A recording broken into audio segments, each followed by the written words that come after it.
Hey, book friends, it's Caitlin here from Spill the Reads. Today, I want to talk about one of my favorite books that I read this summer called The Midnight Feast by Lucy Foley.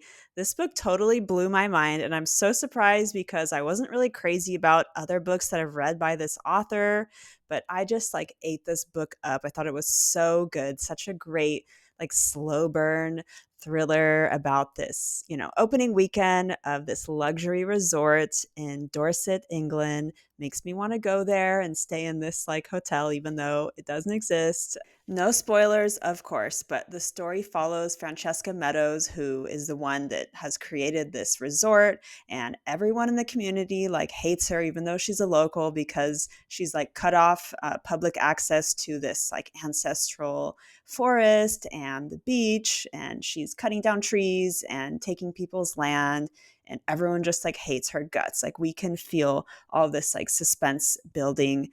She's got bad karma coming for her, and we hear some talk of the birds in the forest. Apparently they're we don't know if they're ghosts or people, but the birds are supposed to enact justice on people who cause harm to the community, and everyone has always been afraid of them.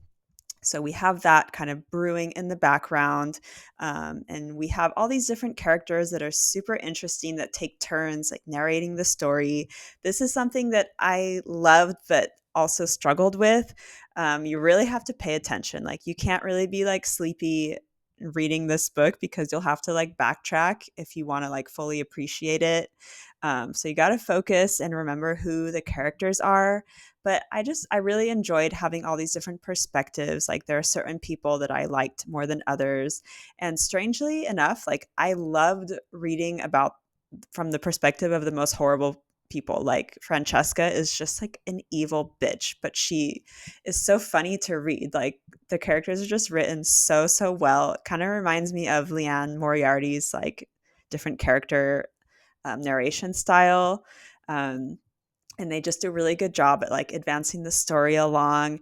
And there are just so many breadcrumbs to follow, and all these huge revelations and twists at the end, even a little bit too much. I feel like it didn't need to have all of these big dramatic explosions at the end, but of course you're hanging on the edge of your seat. But things kind of tie up a little bit too neatly. But you definitely will not be bored. It's just extremely entertaining. The story is just excellent. I loved it. I want to read some quotes from things that just made me laugh out loud. The writing is just really hilarious. So these are some lines from my favorite bitch, Francesca Meadows. Her practical ugly bun doesn't have a strand out of place, and hers must be the only face not shining with perspiration. Does this woman not feel heat? How dare she not be sweating when everyone on the lawns has descended into mayhem? I want to smack her. And then she says, for a moment, I'm so astonished I can't speak. It's like a tame pet has just turned and bitten my hand. For Christ's sake, I chose Michelle partly because she's so beige, the most basic of bitches, someone I could own like a lapdog. The guests are like an infestation. They're insatiable. And why do they all look so fucking miserable? Faces like smacked arses, my dad would say. The faces of people waiting for a bus in the pissing rain. They're staying in the hottest new rural getaway. They've paid hundreds, some thousands for the privilege. They have everything they could ever need. Anyway, that's what I have to say about this book. I didn't even mention that the ending is top notch, satisfying. The karma, people are going to get what they deserve. Bad karma is coming for these evil people that you've loved to hate the entire book. Just an excellent read. I loved it so much. And I'm thinking of going back and reading anything else that I haven't read by this author. Let me know what you've enjoyed by her.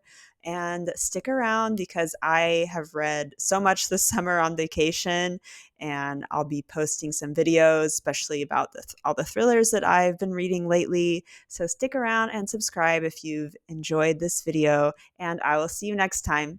Bye.